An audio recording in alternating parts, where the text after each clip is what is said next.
Faz muito tempo que eu gosto de acompanhar as bulas dos medicamentos, desde que eu era mais novo, desde antes de fazer farmácia.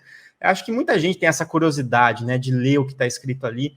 E numa época ainda, né, que não tinha muito acesso à internet, era bem limitado, né, quando eu era mais novo, era algo interessante de se ler, até uma informação que é difícil de encontrar em qualquer lugar. Mas nem sempre dava para entender o que está ali. E para quem não entende, às vezes fica um pouco assustador, né, ou fica difícil de conseguir interpretar adequadamente o suficiente para conseguir transmitir essas informações com mais tranquilidade para os pacientes, inclusive, né? Depois que eu entrei na faculdade, eu lembro que no primeiro ano de faculdade eu pedia para os meus pais, todo medicamento que vocês comprarem, vão pegando as bulas e me entreguem, por favor. E eu tinha um bulário que eu fui montando físico, né, com as bulas, até que depois, né, eu já tinha mais acesso à internet, as bulas começaram a ficar disponíveis na forma de PDF, e aí não houve mais necessidade de ficar compilando isso manualmente, mas eu sempre achei interessante, né? Ao mesmo tempo, isso trouxe sempre muitas dúvidas, né? Então, a aula de hoje, a gente vai começar a falar um pouco sobre por que essas bulas são tão complexas. Ao mesmo tempo, elas parecem simples, parecem resumidas, mas ao mesmo tempo, elas parecem bastante complexas. Por que essas bulas são complexas? Ou por que essas bulas parecem que vão falar grego com a gente, né? Então, a ideia é que a bula pare de ficar falando grego, que a gente consiga entender o que essa bula está falando, o suficiente para ajudar nas nossas tomadas de decisão clínicas, mas também o suficiente para ajudar a orientar o paciente, porque o paciente vai ter acesso à bula, é um direito dele também entender o que está ali, e mesmo a bula, quando é voltada ao paciente, gera muita insegurança, porque a bula é um papel, né? Esse aqui é um papel, aqui, uma bulinha pequenininha, né? Ela é um papel, ela não conversa com as pessoas necessariamente, ela só diz um monte, ela despeja, ela vomita informação, né? Nós, hoje, a gente vai sair dessa aula aqui pensando em dialogar com essa bula, extrair o que é mais importante, para depois poder falar o que é importante para os pacientes. Eu lembro de ter deixado esse trecho aqui, algumas pessoas devem ter visto lá no meu Instagram. Eu deixei esse texto justamente para ilustrar o quanto que as bulas falam grego com a gente, né? Olha só esse trecho, se lido muito rapidamente, por quem não está habituado a lidar com medicamentos, né? A venlafaxina é inibidora da recaptação neuronal de 5-HT e NE e não tem afinidade significante por receptores muscarínicos, estaminérgicos ou alfa-1 adrenérgicos. A venlafaxina é biotransformada no seu principal metabólito ativo, a ODV, pela isoenzima CYP2D6 do P450. Né? É grego, parece grego para muita gente. E aí eu perguntei se a gente conseguia, né, entender isso realmente e transmitir essa informação para o paciente. Bom, vamos dissecar a bula, né? A bula tem uma anatomia. E esse slide que está aqui para vocês verem é um pedacinho daquele PDF que eu montei para vocês. A bula explicando a bula, né? Quando a gente começa a olhar para uma bula, a gente já vê de cara, obviamente, o nome do medicamento. É isso que a gente está buscando, né, utilizar. Se o medicamento é um medicamento genérico, só vai ter o nome do fármaco. Paracetamol, por exemplo. Mas se é um medicamento de marca, ele vai ter o nome comercial em destaque e embaixo vai ter o nome químico, o nome do fármaco. Então, Tilenol, por exemplo, nome comercial, e aí paracetamol, o nome do fármaco. E aí vai vir a forma farmacêutica, que é basicamente a apresentação dele. Ele vem num comprimido, vem numa cápsula, vem em gotas, vem numa solução em pó, vem, né, um xarope. De que forma que ele vem? Qual é a forma final desse produto, né? E a indicação do uso, né, que vai dizer, a princípio, ainda não são as indicações clínicas, aqui é se você deve usar em adultos ou se também o uso é aprovado em crianças, né, pediátrico. E vai ter a composição. E aí a gente vai, logicamente, estar focado no princípio ativo, é aqui que a farmacologia estuda a ação do princípio ativo, mas a gente tem que lembrar que no medicamento eu não tenho só princípio ativo, eu tenho também os recipientes, que são outras substâncias que vão completar o volume do medicamento e que vão ter, por exemplo, um conservante, vai ter algo para dar um saborzinho, se for uma solução líquida, né? Outro dia, né, as pessoas perguntavam, por que tal medicamento é gostosinho? É gostosinho porque pôs um sabor gostoso, né? Em geral, os medicamentos não são muito bons, não. São tecnologias, né, que vão garantir que essa forma final do medicamento ele se conserve, seja bem distribuída no nosso organismo, bem absorvida e etc. Tá? E aí, aqui vai ter as primeiras informações voltadas ao paciente. Quando a gente pega uma bula dessas que eu mostrei para vocês, que vem na embalagem do medicamento, ela tem um desafio muito grande, que é num pedacinho de papel, compilar informações tanto para o paciente quanto para o profissional de saúde, tá? Então, normalmente vem uma partezinha mais simples voltada para o paciente, como, por exemplo, aqui, qual é a ação do medicamento? Vai vir uma explicação bem simples. Esse medicamento, ele diminui a tosse, sei lá, né? Então, algo muito simples, sem muita explicação aprofundada, que é para o paciente entender. Aqui dá para a gente começar a sacar o mecanismo de ação do fármaco, mas ainda não é onde a gente vai se focar, né? Por que esse medicamento foi indicado? Aí vai dizer, esse medicamento é indicado em tal situação. São as situações, né? Esse medicamento é indicado para o tratamento da depressão, né? Esse medicamento é indicado para o transtorno do pânico. Então, você vai ter as indicações formais desse medicamento. E depois vai ter as contraindicações, né? Isso aqui são situações que impossibilitam, que limitam o uso, né? Você não deve utilizar. E advertências, que são condições que limitam o uso, mas não vão contraindicar. Você tem que usar com cuidado. Em determinada situação, você deve evitar. E aí talvez comece a vir algumas ideias de individualização, né? Então, alguns pacientes talvez não possam usar de acordo com essas advertências, de acordo com essas contraindicações, né? E depois vai começar a vir algumas informações mais práticas a respeito do medicamento, principalmente sobre como utilizar esse medicamento, né? Então vai vir o aspecto físico e as características sensoriais desse medicamento. Então, ele vai mostrar para você, esse comprimido ele tem que ser branco, ele é um comprimido redondinho, né? Ele tem tal sabor, é amargo. Por que ele vem escrito isso? Porque se tiver diferente, o comprimido era para ser branco, ele está amarelo, está verde, está com algum problema. Alguma contaminação aconteceu, alguma perda de estabilidade aconteceu, isso pode indicar problemas. Então, alterações já sensoriais e do aspecto físico já podem indicar que o medicamento está com algum problema. Então, isso é interessante, é uma ferramenta que a gente tem. E vem uma das partes mais importantes do aspecto prático da bula, que é a posologia.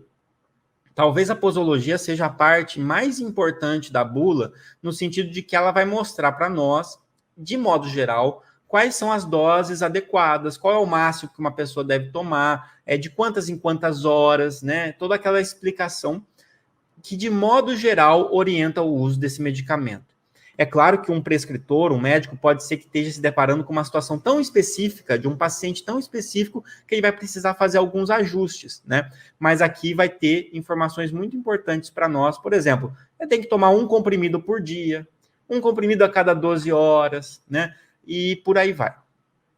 Agora, aqui eu vou fazer só um adendo. Eu sei que vocês não gostam de fazer conta, né? Eu também não gostava. Eu entrei em farmácia porque eu achava que eu não ia fazer conta, e no fim eu faço muita conta, sempre fiz muita conta no curso, e hoje em dia eu gosto de estatística, né? Então, a gente aprende a gostar, e depois a gente vê a importância que é isso, né? Às vezes acontecem situações mais peculiares. Por exemplo, um medicamento que ele é líquido, por exemplo, né? E você precisa dar para uma criança, e é por peso, né? Você vai ter que adaptar isso para uma criança. Se o medicamento ele já é para uso pediátrico, em geral, a bula traz a conversão certinha para você. Ela fala assim, tantas gotas por quilo, tantos ml a cada tantos quilos. Então, você já tem um padrão que a bula já facilita o trabalho para que não tenha cada mãe de cada criança, cada pai de cada criança, cada responsável tem que ficar fazendo conta, senão a gente ia ter muito mais intoxicação. Mas enquanto profissional de saúde, às vezes você é orientado, dependendo do profissional que você, a categoria profissional que você for, é orientado a administrar um medicamento que está na versão para adulto, por exemplo, para uma criança, ou que é de uso hospitalar, alguma coisa assim. E aí vem, por exemplo, essa ordem, né? Olha só, administra aí para mim 20 miligramas por quilo de amoxicilina a cada 12 horas para essa criança. E dá o frasco para você. Né? O que eu faço com esse número? Daí parece um pouco assustador, né? A primeira coisa que a gente tem que saber é mais informações. Não dá para saber só com isso o que eu vou fazer. Então, a primeira coisa que eu tenho que saber é o peso, né, do indivíduo. Essa criança, por exemplo, quanto ela pesa? Ah, ela pesa 15 quilos. Ok, ela pesa 15 quilos, eu preciso dar 20 miligramas por quilo de peso dessa criança. Tá, mas e o frasquinho? E a bula? O que vem escrito na bula sobre este medicamento? Qual é a concentração do medicamento?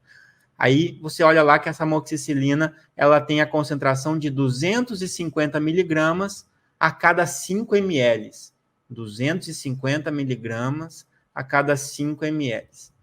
Aí você fala assim, eu já sei, tem uma fórmula que converte, né? Não usa fórmula.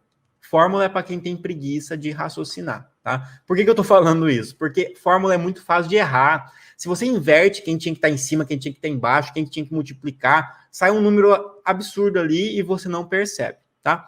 Então, vou mostrar isso aqui uma vez para quem for interessante e depois eu passo para outras partes um pouquinho mais abrangentes, tá? Se tem 20 miligramas para cada quilo, para cada 1 quilo de criança, eu preciso dar 20 miligramas. E essa minha criança, ela pesa 15 quilos, a gente volta para a regra de 3, né?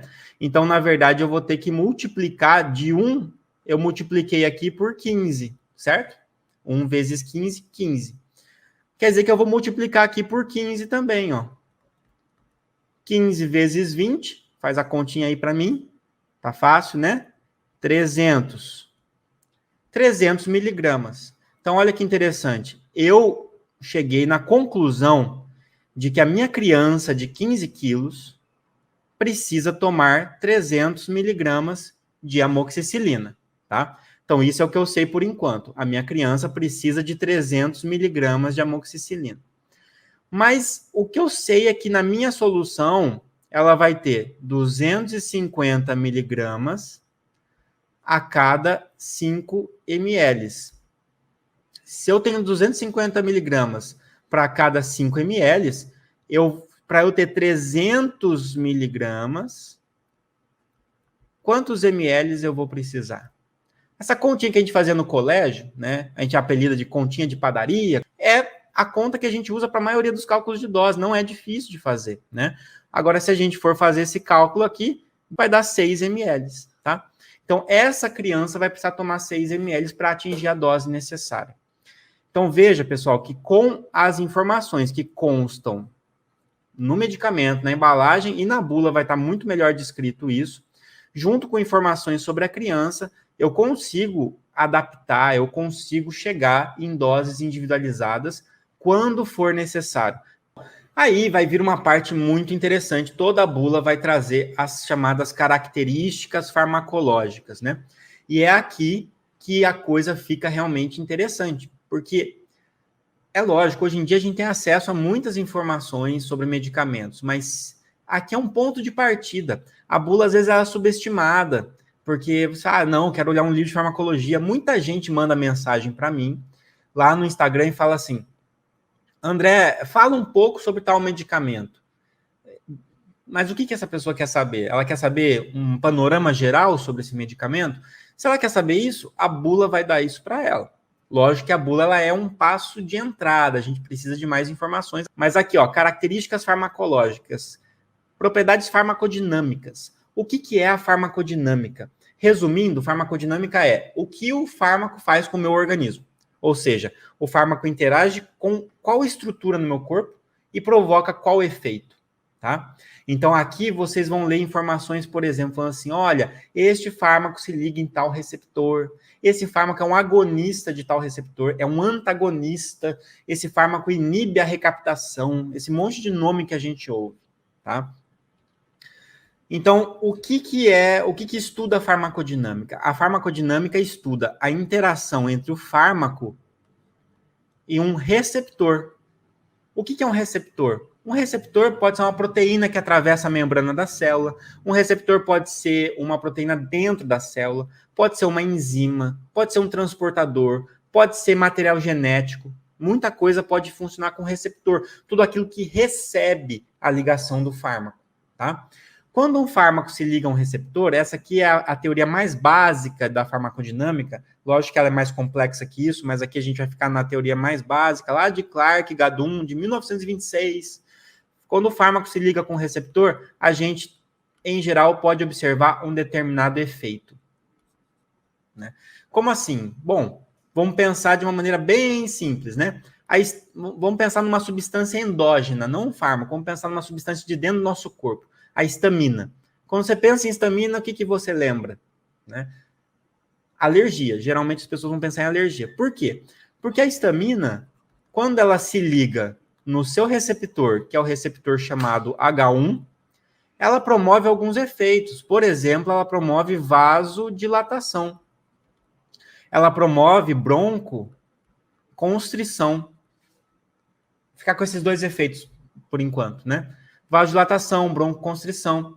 E isso faz o que no nosso corpo? Bom, você começa a ter vasodilatação dos seios paranasais, e isso começa a inchar os seios paranasais e começa a ter dificuldade de aspirar o ar, então parece que o nariz está trancado. Aí isso começa a provocar edema, extravasamento de líquido, né? Começa a ter coriza. Então, a rinite, né, que é muito disparada por histamina, ou então a sensação dos brônquios se contraindo por uma reação alérgica mais grave, é isso que está acontecendo. Uma substância se ligando no receptor e provocando um efeito. Quando a gente usa um antihistamínico, o que a gente está fazendo? A gente está usando um fármaco, que é um antihistamínico, que está vindo aqui e não está deixando a histamina se ligar, tá? Um pouco mais complexo que isso, mas só para vocês entenderem. E com isso, reduzindo a vasodilatação, reduzindo a broncoconstrição, reduzindo a vermelhidão, o prurido, e aí você está tratando com um antihistamínico, com um antialérgico, né? Esse foi um efeito que a gente pode chamar popularmente, ou de maneira mais simplificada farmacologicamente, de antagonismo, né? Então, basicamente, a farmacodinâmica, ela se trata da ligação dos fármacos com seus receptores, e ela se trata de dois principais efeitos, que se chama aqui, dois principais tipos de fármacos, né? Os agonistas e os antagonistas. Então, isso já ajuda você a decifrar várias bulas. Esse fármaco é agonista, é antagonista, tá? O que é isso? Pensa no seguinte, aqui eu tenho a célula, na membrana dessa célula eu tenho receptores, e aqui eu tenho um fármaco, vou colocar de cor diferente, tá? Ó, o agonista eu vou fazer em azulzinho, e o antagonista eu vou fazer em vermelho, tá? Então, em azul eu tenho agonista. O agonista é aquela substância que se liga no receptor e promove um efeito nessa célula. Esse é o agonista, de maneira bem simples. Agonista é a substância que se liga no receptor e promove um efeito. Tá? O que seria o antagonista? O antagonista é a substância que se liga no receptor, até aqui está igual, só que não promove efeito e impede a ligação do agonista. Deu para entender isso? Então, eu tenho fármacos dos dois tipos. Quando eu quero estimular determinados receptores para promover um efeito, eu uso alguns fármacos agonistas. E quando eu quero impedir que algumas substâncias do meu corpo façam efeito, eu uso os fármacos antagonistas. Disso dá para desmembrar um monte de coisa. Receptores dá para desmembrar um monte de receptor. Receptor iônico, receptor metabotrópico, receptor tirosina quinase, receptor nuclear, um monte de coisa que não vai ser o foco nosso aqui, nem dá tempo da gente falar sobre isso nesse momento. Por outro lado, nós temos um outro campo, né, da farmacologia, e que está na bula também, que é chamado de propriedades farmacocinéticas. Farmacocinética é o contrário. Quando eu falei farmacodinâmica, eu falei que é o que o fármaco faz com o meu organismo. Farmacocinética é o que o meu organismo faz com o fármaco, né? Então, o fármaco nos transforma e a gente transforma o fármaco também de volta. E cinética vem de movimento, quer dizer, o trajeto que esse fármaco vai fazer. Do momento em que você aplica para o momento que ele vai embora. Até o momento que ele vai embora. Então, ele tem que fazer um caminho gigantesco no corpo. Geralmente, a gente usa, a maioria dos fármacos que a gente está falando aqui são de via oral, né? Esses que a gente pega a bula, usa em casa, por via oral.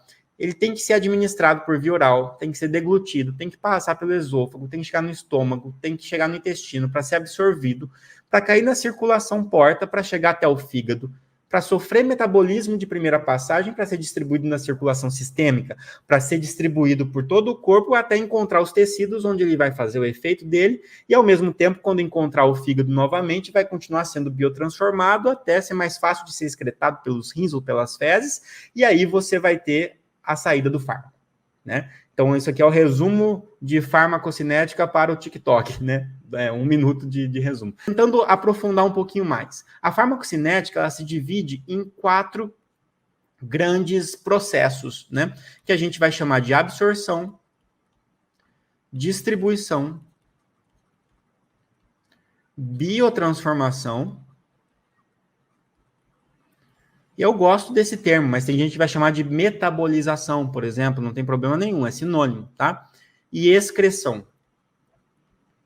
Na bula, em geral, ele vai trazer absorção, distribuição, metabolização ou metabolismo e eliminação. Ele chama excreção de eliminação, tá?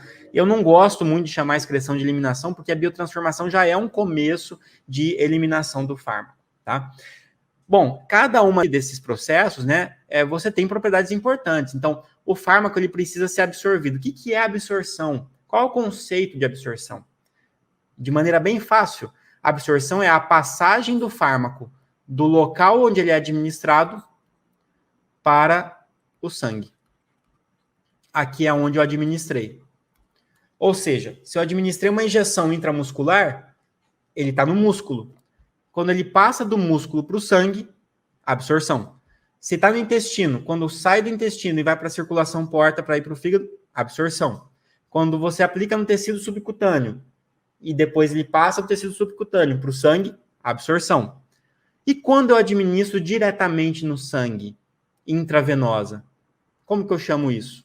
Não é absorção. Eu pulei a etapa de absorção, tá? Então, isso até mais do que bula, isso é para os concursos da vida de vocês aí. Se for prestar uma prova que falar assim, olha só, a gente administrou um fármaco por via intravenosa, e vai mostrar um perfil assim, por exemplo, em qual momento houve absorção?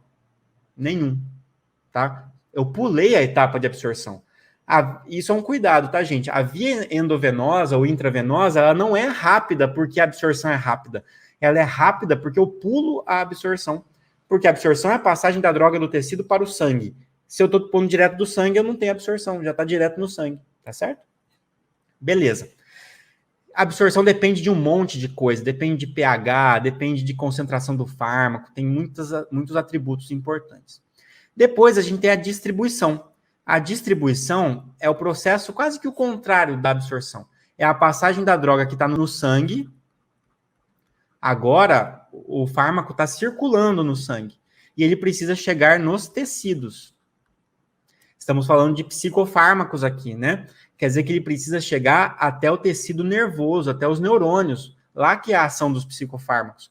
Então, significa que ele precisa cruzar barreiras biológicas de novo aqui, tá? E isso vai demandar um certo grau que a gente chama de lipossolubilidade, tá? Por que lipossolubilidade? Porque as barreiras biológicas que separam as células, né, que separam os tecidos, as membranas de células, são membranas lipídicas. Então, esse fármaco tem que ter lipossolubilidade. Olha, letra horrível, né? Mas isso é só para quem está ouvindo e anotando, tá? Lipossolubilidade ou hidrofobicidade é a mesma coisa, tá? Ok. Então, isso é a passagem do sangue para os tecidos até chegar num tecido onde tenha receptores para o fármaco atuar. Aí a gente vai lá para a farmacodinâmica. Agonista, antagonista. Então, sabe aquela piada que fazem, né? Tem um monte de gente que publica os vídeos lá, né? Como que o Dorflex, olha o Dorflex procurando o local de ação, né? Como que o Dorflex sabe onde dói? Você fala, ai, minha costa tá doendo, aí você toma o Dorflex, ele ouve e vai lá, né? Na verdade, está distribuindo, chegando em vários tecidos, e onde ele encontra receptor, ele age, e vai fazer, você vai sentir o efeito onde estava com problema, né? Mas basicamente é isso. Tem que lembrar também que ele vai chegar em locais que você não queria que ele chegasse, e ele vai atuar em receptores também nesses outros locais, e isso vai fazer com que você atrapalhe determinados processos, o que vai levar aos efeitos colaterais, né? Não tem como você pôr um GPS no fármaco e falar, vai lá, naquele lugar só e faz efeito. Ele vai se distribuir sistemicamente. Onde tiver receptor, ele pode se ligar. A distribuição é o fármaco sendo distribuído no sangue.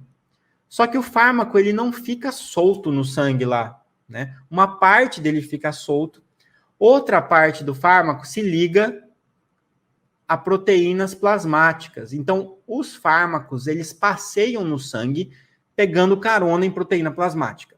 Imagina que você está andando de bicicleta, mas você está sozinho de bicicleta ali, e você resolve, não façam isso, tá? Mas coisas que a gente vê por aí, segurar num ônibus, por exemplo, para o ônibus levar você, você tem que parar de pedalar. O fármaco está fazendo exatamente isso. Grudou aqui no ônibus que está levando. Só que o ônibus não vai entrar na ruazinha que ele precisa. O ônibus vai ficar circulando nas avenidas ali.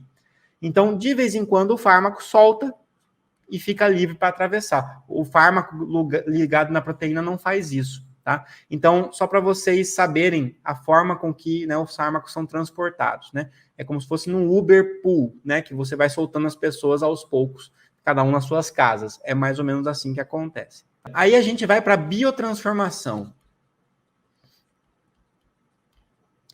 Pessoal, essa etapa, ela é muito importante. Na bula vai ter isso, na metabolização, porque qual é o órgão que mais metaboliza, mais biotransforma? Está aqui na foto, inclusive, em destaque, né? É o fígado.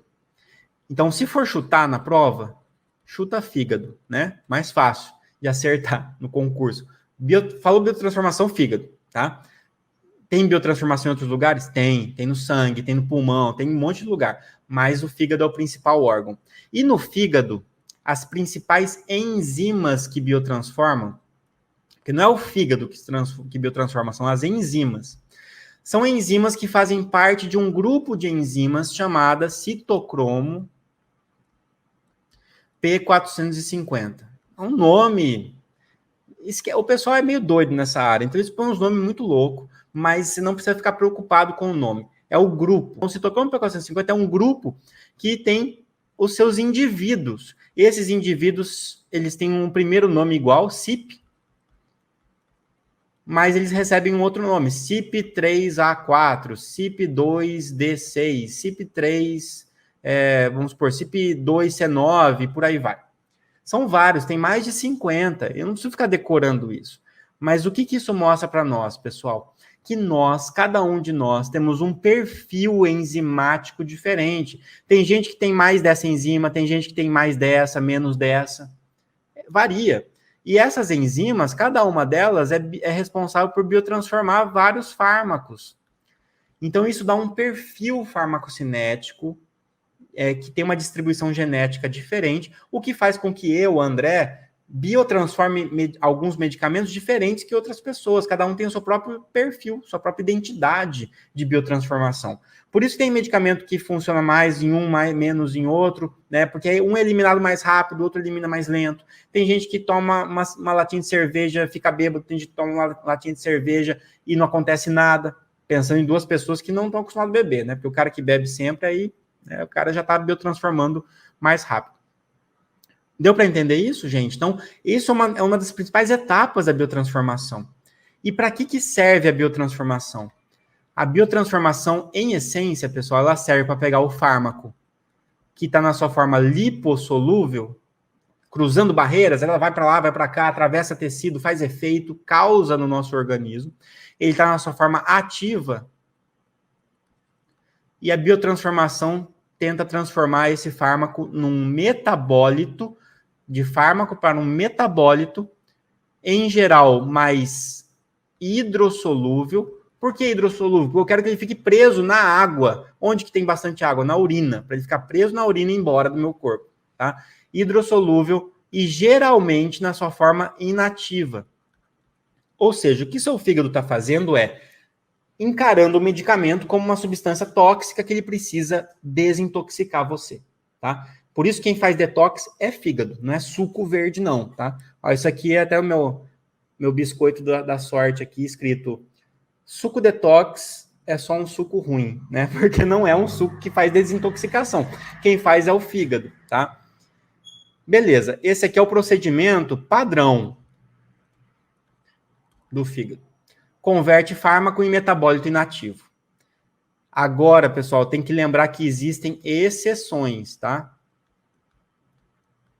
A maioria das vezes vai acontecer isso. Tem fármaco que é ativo e o fígado converte num metabólito ativo também.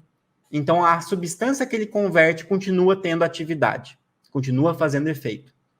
Às vezes, o fígado converte um fármaco num metabólito tóxico. E aí eu tenho que tomar muito cuidado, porque pode ser que, né, eu tenha uma intoxicação. Às vezes acontece de eu ter um fármaco inativo originalmente e ele ser ativado depois de passar pelo fígado. Ficar ativo depois de passar pelo fígado. Então existem exceções, tá, pessoal? Toda regra tem exceção. Essa aqui é a regra e aqui a gente tem exceções. É importante que aos poucos a gente vai conhecendo isso e nas bulas vai vir, ó, esse fármaco ele é biotransformado pela CYP2D6 num metabólito inativo chamado tal, num metabólito ativo. Então você tem essas informações, elas vêm na bula e agora já ajuda a gente a decifrar um pouquinho mais. Às vezes o que acontece é, você está frequentemente expondo o seu corpo a uma substância que o seu corpo não produz, não está acostumado. Isso não acontece com todas as substâncias, tá? Mas vamos pensar no álcool. Você está o tempo todo expondo o seu corpo ao álcool. O organismo pensa, esse álcool faz mal, é tóxico, eu preciso eliminar. Só que você está bebendo mais. Então o corpo começa a fazer, não, vou trabalhar mais essas enzimas. Então começa realmente a aumentar a expressão dessas enzimas para conseguir dar conta de lidar com a quantidade de álcool que você está consumindo. E aí você bebe álcool e fala assim, nossa, não fiquei bêbado, eu quero ficar bêbado, bebe mais. Aí o organismo tenta se adaptar a isso. E é assim que as pessoas vão... Esse é um dos mecanismos que a gente chama de indução enzimática. Eu induzo as enzimas a trabalharem mais, e isso vai fazendo com que os fármacos sejam biotransformados mais rápido. E se eles são biotransformados mais rápido, eles ficam menos tempo no sangue. E eles ficam mais facilmente excretáveis. E isso diminui o tempo de permanência, a biodisponibilidade desse fármaco, e isso faz com que caia também o efeito, a eficácia dele. Então, esse é um dos mecanismos que a gente pode dizer que causa o que a gente chama de tolerância, que é eu precisar de doses maiores para fazer o efeito do fármaco. Nem sempre é assim. Essa é uma tolerância farmacocinética. Existem tolerâncias farmacodinâmicas. Os receptores podem se adaptar também aos fármacos e virar uma tolerância farmacodinâmica. Esse é um caso de tolerância farmacocinética. Mas o interessante dessa tolerância é que se eu aumento algumas CYPs, uma CYP ela é responsável por biotransformar vários fármacos, o fármaco A, o fármaco B, o fármaco C, D, E, F. Se eu aumentei a quantidade dessas CYPs, a expressão dessas CYPs, eu vou biotransformar mais rápido o álcool, mas eu vou biotransformar mais rápido várias outras substâncias. E aí eu começo a ter tolerância cruzada, e isso é um dos motivos de interação medicamentosa. Por que usar um medicamento pode afetar, cortar o efeito do outro ou aumentar o efeito do outro, tá? Da mesma forma que existe indução enzimática, tem medicamentos que vão na enzima e diminuem a ação dela. Então, provocam inibição enzimática, que é o processo oposto. E por fim, pessoal, falta a nossa excreção. É a última etapa, né? Agora, o que acontece? Eu vou fazer um desenho aqui que os fisiologistas, eles vão me matar, né? Porque eu vou fazer um rim simplificado. O rim é cheio de alça ascendente, alça descendente e tudo mais, mas para mim aqui não interessa exatamente isso agora, tá? Eu quero mostrar um processo aqui para vocês. Vocês não contam muito para os fisiologistas. Eu fiz meu mestrado, doutorado em fisiologia, mas com ênfase em farmacologia. Então, pensa que aqui está o filtrado da urina. Aqui é o que vai ser eliminado na urina. E aqui em vermelho está o sangue. Olha a importância da biotransformação. Se o fármaco chega aqui na sua forma ativa ainda, lipossolúvel, né, ele pode ser filtrado aqui na filtração glomerular, mas como ele está lipossolúvel, ele atravessa barreiras com facilidade. Ele volta aqui para o sangue, ó. Ele acabou de sofrer uma reabsorção tubular, tá? Isso faz com que ele permaneça no corpo, não vá embora, né? Então, quando o fármaco ele se torna hidrossolúvel, vamos supor que esse azul mais escuro é o fármaco que sofreu biotransformação, o que vai acontecer? Ele vem para cá, o metabólito, ele está mais hidrossolúvel, não consegue cruzar barreiras, ele não consegue sair, fica preso na urina e vai ser eliminado. Então, a biotransformação, o objetivo principal é facilitar a excreção. Tá? E a excreção principal é a excreção renal pela urina. Também pode do fígado, junto com a bile, ser excretado pelas fezes. Tem essa excreção biliar. E aí tem questões específicas dessa excreção. E a gente vai ver que o leite materno é uma forma de excreção também. Vai ser que a gente vai conversar daqui a pouco nos próximos slides. Certo, gente? Então, aqui é um resumão de informações que vocês vão acabar lendo nas bulas. Avançando um pouquinho mais, né? A bula vai ficando cada vez mais voltada ao profissional de saúde. Então, tem informações que são muito mais voltadas para o profissional de saúde. E aí vira uma bagunça, porque é uma bula só, na caixinha do remédio, que serve tanto para o paciente quanto para o profissional. Aí o profissional tem, às vezes, informações muito superficiais e o paciente fica desesperado, né? E, às vezes, o profissional fica desesperado também, porque a bula, às vezes, fala grego. Então, vão ter as mesmas orientações que tem para o paciente, tem para o profissional, só que mais técnico, mais específico, começa a usar esses termos que a gente está usando aqui. Por isso que é importante, pessoal, conhecer farmacologia. Isso é o vocabulário para se comunicar nessa área. Então, eu queria começar a caminhar para o final dessa nossa aula, indo para a parte da gestação, porque eu acho que é uma parte muito importante e pouco falada, né? Os fármacos na bula vai trazer lá que esse fármaco, ó, se você fale com o seu médico se você estiver grávida e for usar esse medicamento, não tome esse medicamento se você estiver grávida, esse medicamento só deve ser prescrito para uma gestante se o benefício superar o risco, né? Ok, muitas palavras bonitas, mas como que a gente avalia o risco gestacional de um medicamento? Primeira coisa que a gente tem que pensar, estamos falando em psicofármacos. Eu falei que psicofármacos vão atuar em neurônios, em tecido nervoso, e para isso eles têm que ter capacidade, lipossolubilidade suficiente para atravessar membranas biológicas, inclusive uma barreira importante, que é a barreira hematoencefálica, que são as células que dividem o sangue, né, que dificultam a passagem do que está no sangue para o que está no tecido nervoso.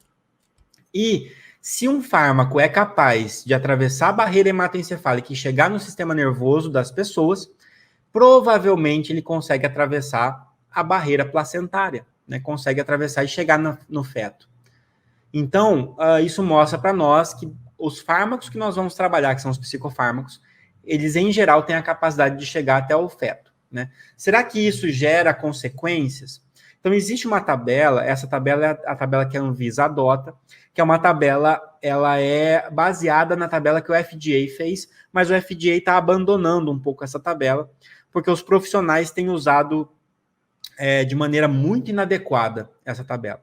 Porque a gente lê a categoria de risco, né? A, B, C, D e X. Aí o que você faz? Vou olhar rápido aqui. Categoria A. Estudos controlados em mulheres grávidas não demonstram risco. Opa, categoria A parece segura. Categoria X. Evidência positiva de risco fetal. E riscos superam claramente qualquer benefício. Opa, categoria X é contraindicado. É ruim. Então, A é mais seguro e X é o menos seguro. Então deve ser assim, ó. A é mais seguro, B é um pouco menos seguro, C é médio, D é meio ruim e X é ruim demais, né? Então a gente já pensa que é uma escalinha. E não é tão simples, pessoal. Tem que interpretar isso. De fato, os extremos, a gente até pode interpretar assim. Categoria A tem uma boa segurança demonstrada em mulheres grávidas em estudos mais controlados. Vão ser os mais indicados para gestante. O categoria X, de fato, já tem evidências que mostram que provoca malformação, teratogênese, aborto, né? Então, você vai ter ali talidomida, vai ter na categoria X, né? Só que a maioria dos fármacos que a gestante tem que usar não está na categoria A, nem na categoria X, né? Está no meio disso tudo. Porque a gente não tem muitos estudos com gestantes, estudos clínicos controlados. Porque você vai fazer um ensaio clínico com gestante, fica antiético, né? Vamos pegar aqui e dividir metade da gestante vai para um grupo, metade vai para o outro. um grupo eu dou esse medicamento, o outro eu dou placebo, e a gente vê quantas malformações tem. Não faz sentido um estudo desse, né? Então, a gente depende de outros estudos, a gente depende de estudos epidemiológicos, de outras informações e de estudos em animais que vão poder indicar uma possibilidade. Então, muitos fármacos prescritos para gestantes estão na categoria B e categoria C. A categoria B, ela diz que estudos de reprodução animal não demonstram risco para o feto, quer dizer, em animais não teve risco. Ou estudos animais apresentam efeito adverso, mas em estudos em humanos não apresenta risco. Então, olha só, quando em animal apresenta risco, mas em humano não, é categoria B. Quando apresenta risco, não apresenta risco em animal e a gente não tem estudo em humano, também é categoria B. E a categoria C estudos de reprodução animal mostraram um efeito adverso ou não há estudos de reprodução animal nem estudos controlados em humano. Olha a categoria C, muita coisa cai aqui. O que quer dizer categoria C? Basicamente, significa não sei. Não sei muito bem o que pode acontecer. Ninguém mostrou que causa mal, ninguém mostrou que é seguro. Não sei. Então, não é uma coisa assim de uma regra que vai ficando mais perigoso. Pode ser que um medicamento aqui seja seguro. Pode ser que ele seja pouco seguro. Eu não sei, tá? Então, a gente assume a incerteza e por isso que só vai usar se tiver, de fato, o benefício superar o risco, tá? Mas o que acontece, pessoal? Querer transportar isso para letras faz com que fique muito quadradinho, as pessoas começam a querer seguir isso como regra e dá problema, tá? Às vezes vai ser necessário usar um medicamento categoria D numa gestante, para salvar a vida da gestante, às vezes até do feto. Às vezes você não, deve evitar um medicamento de categoria A e B, porque é desnecessário, não precisa, tem terapias não farmacológicas que vão resolver o problema, tá? Então, gestante, pessoal, muito cuidado. Eu vou mostrar uma ferramenta para vocês que ajuda a gente a ter um pouco mais de informações sobre isso, tá? Mas só para vocês entenderem que essa tabela não é tão simples de interpretar. Leiam com atenção, interpretem de fato o que está escrito aí. Na bula vai vir muitas vezes categoria B, categoria C. Se você não encontrar na bula, tem na Anvisa os medicamentos lá que tem quais as categorias. E se você não achar em nenhum desses lugares, eu vou mostrar um site para você fazer isso também, tá? E aqui a gente tem o leite materno, né? Não pode esquecer que o leite materno, embora ele seja, né, um alimento essencial, cada vez mais a gente tem que incentivar o aleitamento materno. Tem que lembrar que para o medicamento, o leite materno pode ser uma via de excreção de fármacos, tá? Então, a amamentação para pessoas que estão fazendo uso de determinados medicamentos pode ser contraindicada. Ou, às vezes, vai manter com algumas ressalvas, e é sempre uma relação de risco-benefício, porque também é um risco não amamentar o recém-nascido com o leite materno. É um risco também, porque o leite materno ele traz proteção para a criança, ele traz nutrientes importantes, anticorpos da mãe e tudo mais, né? Então é uma relação de risco-benefício também. Como é que eu sei? Bom, a bula ela traz algumas informações básicas sobre aleitamento e sobre a gestação. Então, mais um ponto importante de olhar a bula, de interpretar a bula. Mas tem um site que eu gosto de usar porque ele é gratuito e tem informações legais, só que é em inglês, tá? Então, depois vocês traduzem, dá um jeito lá com o Google Tradutor, quem não tiver prática em inglês, que é esse aqui, tá? Vou deixar aqui. Esse link aqui vai te levar para essa tela aqui. Então, esse site aqui já vai mostrar para nós, a gente vai usar ele também depois na aula 3 para outra finalidade. Mas aqui, medicamentos usados durante a gravidez, né, e a amamentação. Você vai botar o nome do medicamento aqui. Vai ter que ser o nome em inglês, mas o nome em inglês, a denominação comum brasileira e a internacional são muito próximas. Então, aqui a gente vai pôr fluoxetina, por exemplo. Quero saber se fluoxetina pode ser usado na gestação e na amamentação. Vou clicar aqui, ele vai gerar as informações aqui. Estudos em animal não mostraram evidência de danos fetais, não existem controle em humanos. E aí você vai tendo todas as informações a respeito disso. E aí ele vai dizer de vários países, o FDA chama de categoria C, nos Estados Unidos, na Austrália chama categoria C. Então você vê, às vezes de país para país muda um pouco a classificação, mas você tem uma noção da categoria. Tem alguns comentários aqui a respeito disso, informações adicionais. E se você descer mais, você encontra na amamentação. Ó. É excretado no leite humano? Sim. Então, é excretado. Olha o que ele traz. O uso desse medicamento não é recomendado na amamentação. Você não vai ficar mandando usar. Porém, se for necessário pela mãe, requisitado, não é considerado uma razão para descontinuar a amamentação. Então, se a mãe precisa usar por causa de depressão, depressão pós-parto, ansiedade, seja o que for, nem sempre você vai interromper o uso de medicamentos só por causa da gestação, tá? Isso é um outro cuidado. Às vezes a pessoa engravida fala, não quero mais usar psicofármaco, para de usar de uma vez. E aí, o que vai acontecer? Pode ter recidiva do transtorno, pode aumentar sintomas depressivos, sintomas psicóticos, depende do qual é o transtorno que a pessoa tem. Vai ter que reinserir o medicamento, readequar a dose, vai ter que fazer um monte de troca que vai desgastar muito mais, vai estressar muito mais. Não se deve ficar trocando o medicamento ou parando por conta própria. Tem que primeiro ver se tem indicação médica de fazer isso. Além disso, pessoal, o legal é que ele traz as referências, né? Então aqui você tem, veja as referências. Então você consegue ver aqui as referências tanto de amamentação quanto de gestação, tá? Aqui eu trouxe um exemplo para vocês verem. Então aqui eu trouxe, olha só, uso durante a gravidez e lactação da quetiapina. Então, ó, a segurança e a eficácia de hemifumarato de quetiapina durante a gestação humana não foram estabelecidas. Por isso que está na categoria C. Essas eram as informações da nossa primeira aula que eu queria trazer para vocês. Informações sobre o que a gente viu nessa aula, o que vocês estão saindo daqui hoje sabendo um pouquinho mais do que ontem, ou relembrando, né? A gente viu a anatomia da bula, a gente falou um pouco sobre posologia, inclusive fizemos cálculo de dose,